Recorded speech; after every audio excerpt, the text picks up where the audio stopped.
महाराज परीक्षित का जन्म हुआ। परीक्षित के जन्म संस्कार के लिए सभी ब्राह्मणों को बुलाया गया। सभी ज्योतिषियों ने आकर के कहा,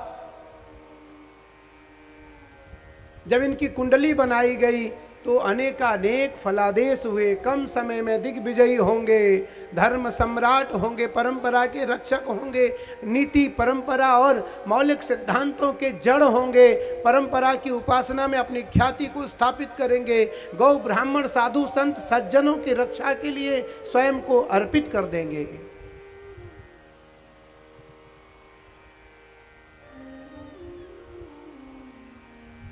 परीक्षतेन परीक्षितः, परीक्षितः परीक्षितः क्या अर्थ हुआ? जो दूसरों की इच्छा को पूर्ण करे उसे परीक्षित कहते हैं। जो दूसरों की इच्छा को पूर्ण करे, अपनी कोई उनकी इच्छा नहीं है, दूसरों की। दूसरे कौन है? सनातनी। दूसरे कौन है? भक्त। दूसरे कौन है? पारंपरिक लोग। उनकी इच्छा को पूर्ण करने वाला राजा। गोस्वामी तुलसीदास जी महाराज लिखते हैं रामचरितमानस में, तुलसी जी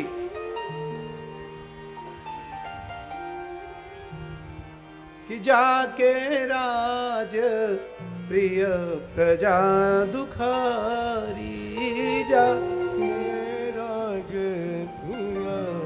प्रजा दुखारी, जाके राज प्रिय प्रजा दुखारी, सो नृप अवश्य नरक कर अधिकारी। जिस राजा के राज्य में प्रजा दुखी हो उस राजा को नरक मिलता है, उस राजा को नरकगामी होना पड़ता है। आज महाराज परीक्षित जैसे राजा आए और परीक्षित का राज्याभिषेक हुआ, परीक्षित को राजगादी मिली, पर परीक्षित जब राजा बने तो हर व्यक्ति को लगता है मैं राजा बना तो अब मुझे कोष में क्या मिला, राजकोष में क्या मिला, पारंपरिक रूप से क्या संपदा मिली। तो महाराज परीक्षित को भी लगा मैं एक बार अपने कोष खजाने को देख लूं। तो महाराज परीक्षित देखने के लिए गए। जब संदूक को खुलवाया तो संदूक में एक विशाल सोने का मुकुट था। उस सोने के मुकुट को महाराज परीक्षित ने धारण करने का निर्णय लिया।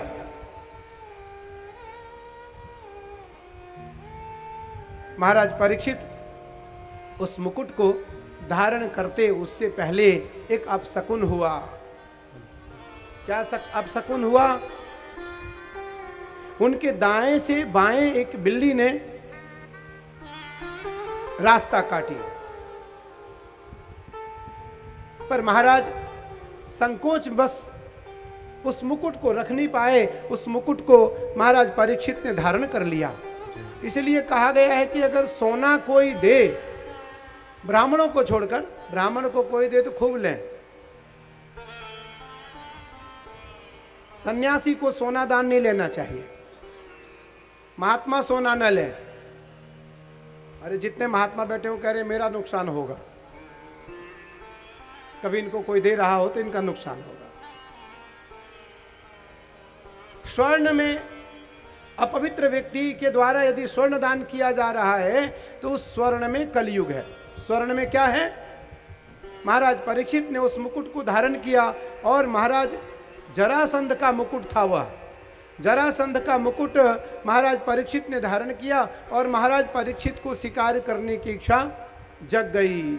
महाराज वन की ओर चले गए धनुष बाण लेकर के।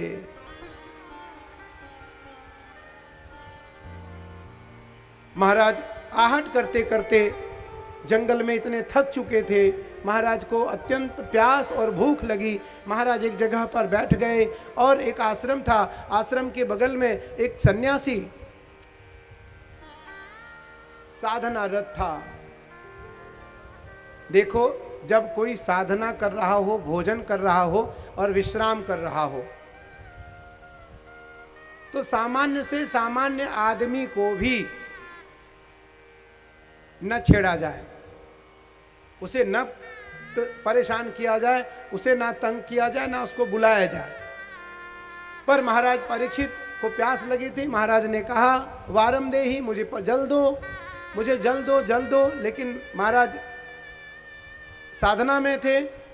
इतने देर में महाराज को लगा कि परीक्षित को लगा कि इस महात्मा बहाने बस मुझे जल न पिलाना पड़े, उस कारण यह जो है वो पानी पिलाने के भय से आंखें बंद करके ध्यान कर रहा है। महाराज परीक्षित को एक मरा हुआ सांप दिखाई पड़ा। धनुष के अग्रभाग से उस सांप को उठाया और महाराज परीक्षित ने सम्यक ऋषि के गले में वह सर्प डाल दी। ऋषि का पुत्र ऋषि होता है। सनातन परंपरा का जो शाश्वत जन है, उनके जो पुत्र हैं वो शाश्वत होंगे। हो सकता है कभी कभी ऐसा भी हो जाता है कि राजा का पुत्र राजा नहीं बन पाता है, विद्वान का पुत्र विद्वान नहीं बन पाता है, श्रेष्ठ संत का अच्छा कोई शिष्य श्रेष्ठ संत नहीं बन पाता है। ऐसी बहुत सारी घटनाएं, बहुत सारे दृष्टांत हैं।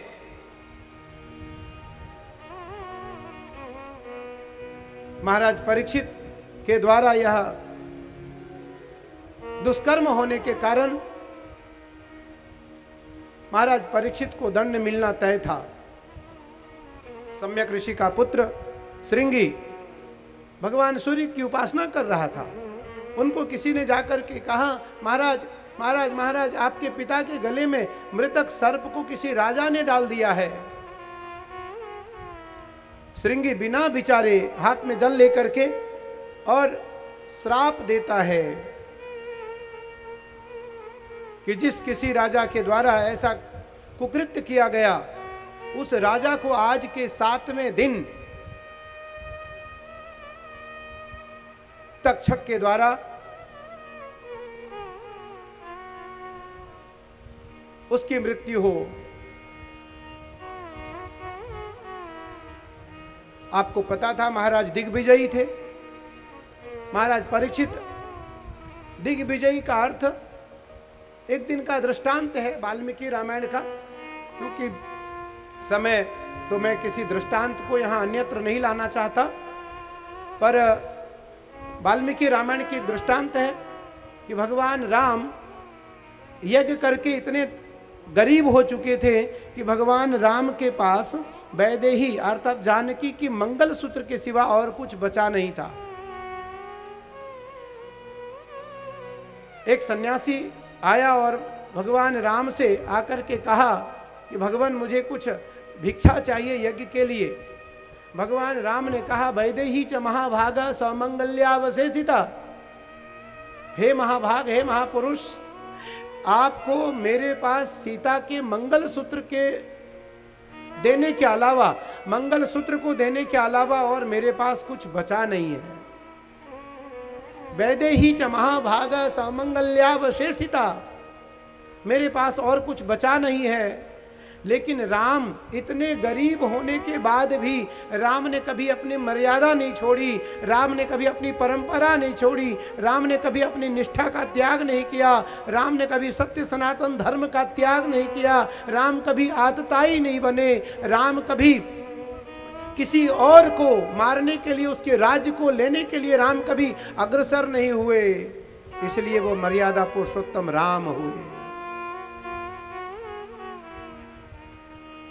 जिनका भाव लेने का होता है वो कभी स्थापित नहीं हो पाता, जिनका भाव लेने का होता है वो कभी पूजित नहीं हो पाता, जिसका भाव लेने का होता वो कभी स्थापित नहीं हो पाता, जिसका भाव केवल लेने का होता है वो कभी स्तंभ नहीं बन पाता, जिसका भाव केवल लेने का होता है उसकी ख्याति नहीं होती, जिसका भाव केवल लेने का होता है वो विश्व विजयी नहीं हो सकता, जिसका भाव केवल अर्जन करने का होता है वो कभी पूज्य नहीं हो सकता, वो कभी पूज्य नहीं हो सकता।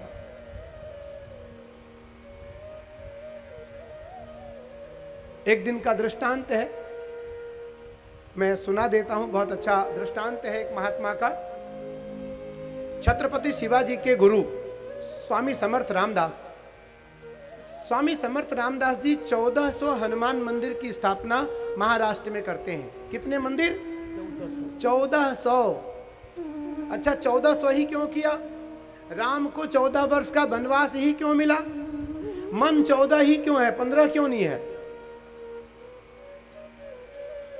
5 कर्मेंद्रियां, 5 ज्ञानेंद्रियां, मन, बुद्धि, चित्त और अहंकार, ये 14 मन। आज स्वामी समर्थ रामदास जी का मन हुआ विदेश जाने का।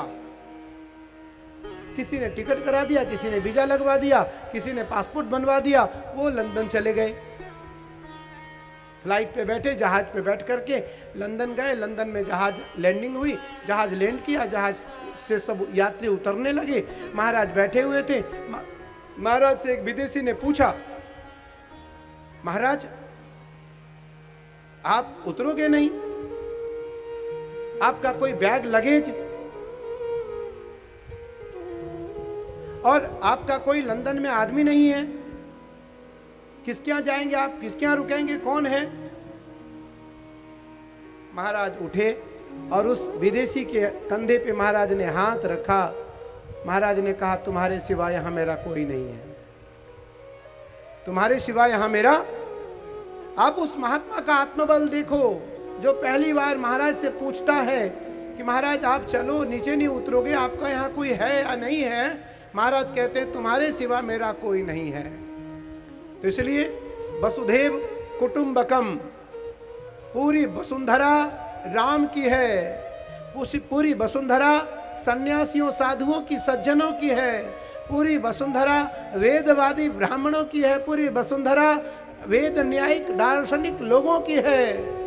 जहां जाएंगे वहां अपनी ध्वजा को गाड़ करके आएंगे, जहां जाएंगे वहां स्थापित करके आएंगे अपने परंपरा को, उसकी परंपरा को लेके नहीं आएंगे। कोई लहसुन प्याज खाता हो खाए, हम तो उसके घर जाएंगे तो उसकी लहसुन प्याज उतने दिन तक तो छुड़वा ही देंगे जितने दिन तक उसके घर पे हम रहेंगे। अब यहाँ बहुत सारे लोग, हमारे मुन्ना बाबू बैठे हैं, मुन्ना सिंह जी, घर पे इनके जाते तो नहीं खा सकता कोई। जब तक हम रहेंगे रसोई हमारी रहेगी, हमारे लोगों की कब्जा रसोई पे रहेगा। आपके जितने लोग आए वो सब हमारी रसोई में खाएं, हम आपकी रसोई में नहीं खाएंगे। हम यदि आपकी रसोई में खाएंगे तो आपको संकल्प लेना पड़ेगा कि स्वामी जी जब तक आप खाओगे, जब तक आप हमारे घर रहेंगे, लहसुन प्याज का आगमन हमारे घर में नहीं होगा। प्रस्थान तो होगा, आगमन नहीं होगा।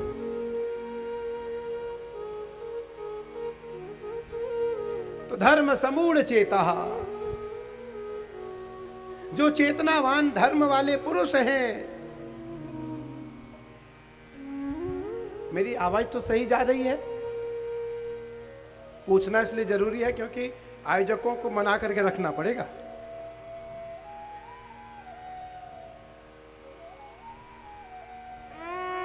गला खराब हो गई है, कल मुझे पता नहीं चला।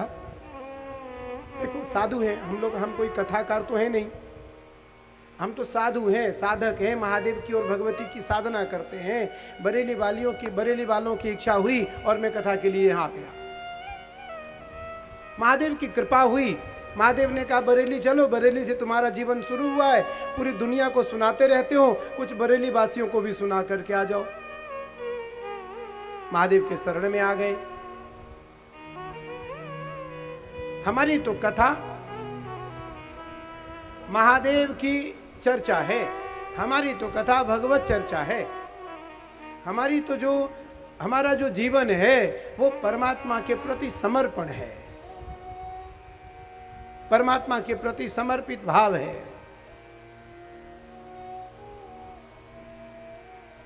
तो इसलिए अगर मेरा गला अगर खराब हो और आपको लग रहा हो तो कोई मेरे लिए अच्छी दवा ले आना, और तो कोई उपाय हो नहीं सकता। तो दवाई मतलब औषधि, जो आयुर्वेदिक औषधि हो।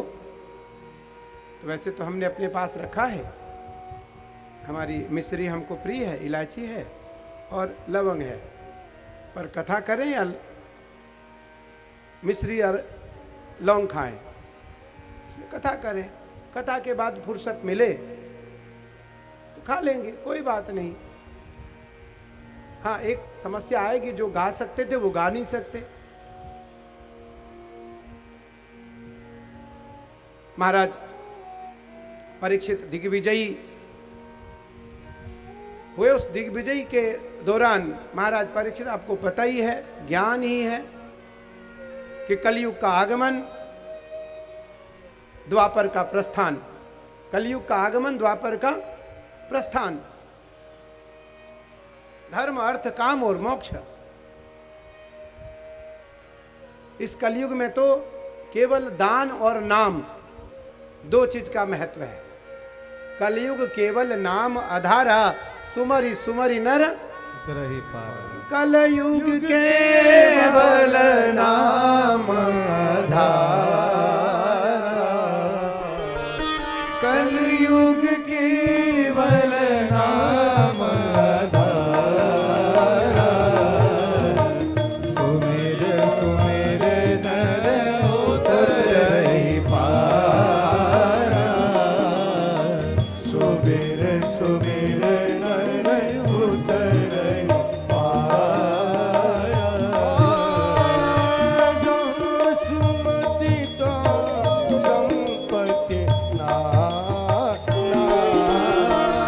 जहाँ सुमति तहाँ संपत्ति नाना, जहाँ कुमति तहाँ विपत्ति नाना, जहाँ सुमति तहाँ विपत्ति नाना। यही विधि होय नाथ हित मोरा, यही विधि होय नाथ हित मोरा। जन्म सुबेगे दास में तोरा, करहु सुबेगी दास में